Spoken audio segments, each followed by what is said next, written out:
सास नहीं माँ। हर समय सास और बहू का रिश्ता खराब नहीं होता। किसी किसी समय ऐसा भी होता है कि एक अच्छी सास बेटे से ज़्यादा अपनी बहू का ख्याल रखती हो। माँ, मैं घर छोड़कर जा रही हूँ, मैं इस घर में किसी भी हाल में नहीं रह सकती। ये फैसला राधा की बहू लीना का था। कारण उसका और उसके पति के बीच बिल्कुल ना बनना। अरे क्या हो गया बेटा? और ये गाल तेरे कैसे लाल है? फिर से उसने तुझे मारा क्या? वो अब नई बात नहीं है माँ, लेकिन आज तो उन्होंने साफ साफ बोल दिया कि वो मेरे साथ नहीं रहना चाहते। अच्छा, क्यों भाई? क्यों नहीं रहना चाहता? जरा बुला तो उसे। तभी वहां प्रशांत आता है। हाँ, क्या है माँ? क्या बात हो रही है? क्या बोल रही हो? मैंने कहा ना एक बार कि मैं इसके साथ नहीं रह सकता, बस। अरे ना रह, किसने कहा? निकल जा घर से। प्रशांत माँ की बात सुनकर हैरान हो जाता है। हैं? कैसी बात कर रही है माँ? मैं कहाँ जाऊंगा? वैसे भी हम यहीं रहेंगे, जाएगी तो ये।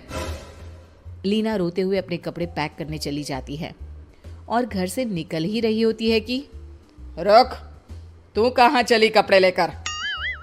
कैसी बात कर रही है माँ जी? वो साफ साफ तो बोल रहे हैं कि मेरे साथ नहीं रहना चाहते, तो क्या करूं मैं?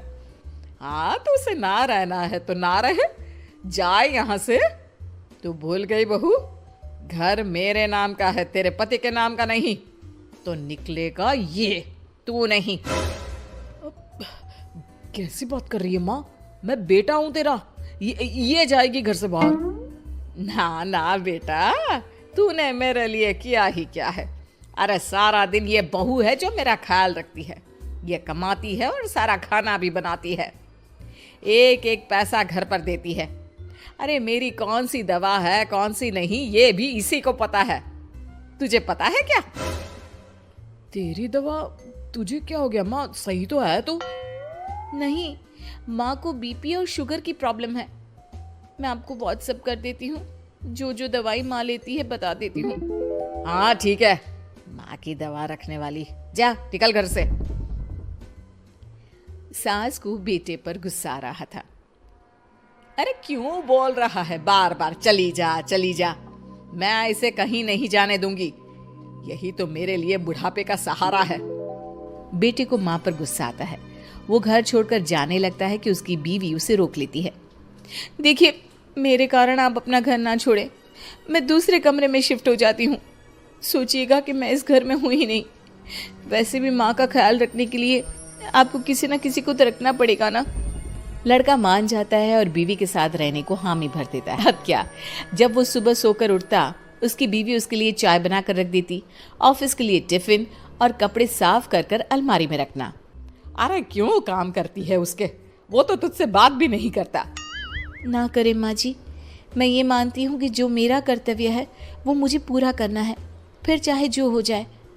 माँ जी, आप उन्हें कभी मत बताना कि ये काम मैं करती हूँ। बहू अपने कर्तव्य अच्छे से पूरे करती और सास पति का ख्याल भी रखती। वो घर का काम और साथ ही दफ्तर का काम भी पूरा करती। लेकिन फिर एक दिन, तू पति के सामने आती क्यों नहीं? उसे तो तेरी परवाह है नहीं, उसका सारा काम पूरा हो जाता है और आराम से खाता पीता रहता है, फिर तू क्यों परेशान होती रहती है? बहू कुछ नहीं कहती, वहां से चली जाती है। माँ, तू ना ये रोज मेरे लिए चाय और खाना मत बनाया कर, वैसे भी तू थक जाती होगी। अब मैं दूसरी शादी कर रहा हूँ, अब तुझे ज्यादा परेशान होने की जरूरत नहीं है। माँ को बेटी की बात बिल्कुल अच्छी नहीं लगती। वो उसे शादी के लिए मना कर देती है। अरे तेरी बीवी जिंदा है, ना ही तेरा तलाक हुआ है, वो तेरे साथ रहती है, फिर तुझे क्या जरूरत है दूसरी शादी करने की? माँ, वो मुझे पसंद नहीं है, मैं उसके साथ नहीं रह सकता। उसे ना मेरी फिक्र है ना आपकी, मुझे उसके साथ नहीं रहना। बहू के कहने के कारण माँ बेटे से कुछ नहीं कह पाती। वो शांति रहती है, लेकिन फिर भी वो बेटे और बहू के बीच के झगड़े को समझने की कोशिश करती है। अच्छा बेटा ठीक है, ना रहे उसके साथ, लेकिन ये तो बता कि बहू में कमी क्या है जो तू उसे छोड़ रहा है? देख माँ, इतने दिन से वो मेरे साथ नहीं है, लेकिन मुझे उसकी कोई कमी फील नहीं हो रही। दूसरी बात, मुझे उसकी शक्ल देखना भी पसंद नहीं है। देखा है कैसे रहती है वो? अब सास को माजरा समझ में आ जाता है कि जरूर बेटे को दूसरी लड़कियां पसंद आ रही होंगी, तभी वो ऐसा कर रहा है। बेटे के जाने के बाद वो बहू को बुलाती है। बहू जो काम करके अभी किचन से निकली होती है, उसके सारे बाल बिखरे होते हैं, पास से मसाले की बू आ रही होती है और उसकी शक्ल से चमक भी चली गई होती है, कपड़े भी अस्त व्यस्त। बेटा तू खुद का ख्याल क्यों नहीं रखती है? माँ जी, वक्त ही नहीं मिलता, फिर आजकल तो ऑफिस घर से ही चल रहा है, तो क्या ख्याल रखना। ऐसा नहीं है बेटा, ऑफिस घर से चल रहा है तो खुद का ख्याल ना रखा जाए। अरे देख, दूसरी लड़कियों को कितनी स्मार्ट होकर रहती है। पर माँ जी, अब क्या जरूरत है, घर चल रहा है ना ठीक से, और क्या चाहिए। वैसे तो देखा जाए तो कोई जरूरत नहीं, लेकिन खुद के लिए जरूरत है। अरे खुद को 1 घंटा देना जरूरी है, क्योंकि निरोगी शरीर के लिए खुद का ध्यान रखना कोई फैशन नहीं है, जरूरत है। बहू को समझ में नहीं आता कि सास क्यों उसे ये सब समझा रही है, लेकिन बहू के काम के बीच में उसे उसके लिए कैसे समय निकलवाना है ये समझाने के लिए सास उसे अपने साथ ले जाती है। बहू, आज से हम दोनों योगा करेंगे, जिम जाएंगे और हाँ, हेल्दी डाइट भी फॉलो करेंगे, साथ ही पार्लर भी चलेंगे। सास बहू दोनों मिलकर खुद को वक्त देना शुरू कर देती हैं और फिर कुछ ही महीनों में। क्या बात है बहू, तू तो पहचान में ही नहीं आ रही है, कैसे? सब आपकी मेहरबानी है माँ जी, सच्ची। मैंने खुद को बहुत इग्नोर कर दिया था, लेकिन अब लग रहा है कि मैं गलत थी माँ जी। सास और बहू बात कर ही रहे होते हैं कि सामने से पति आ जाता है। वो बीवी को देखता ही रह जाता है। हाँ, तो तू क्या कह रहा था कि तू दूसरी शादी करेगा?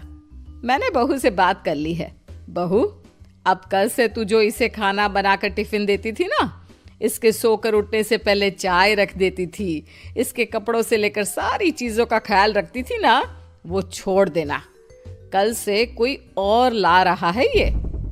बेटा समझ नहीं पाता कि उसकी बीवी इतनी प्यारी कैसे हो गई। अब बहू को क्या देख रहा है? तलाक के पेपर मैंने बनवा लिए हैं और हाँ, ऊपर का पोर्शन भी खाली करवा लिया है। किराया देकर रहना शुरू कर देना अपनी नई बीवी के साथ। मैं तो अपनी बहू को नहीं छोड़ सकती। माँ, मैं भी नहीं छोड़ सकता अपना परिवार, मेरी बीवी और इस घर को। मुझे माफ कर दो आप लोग।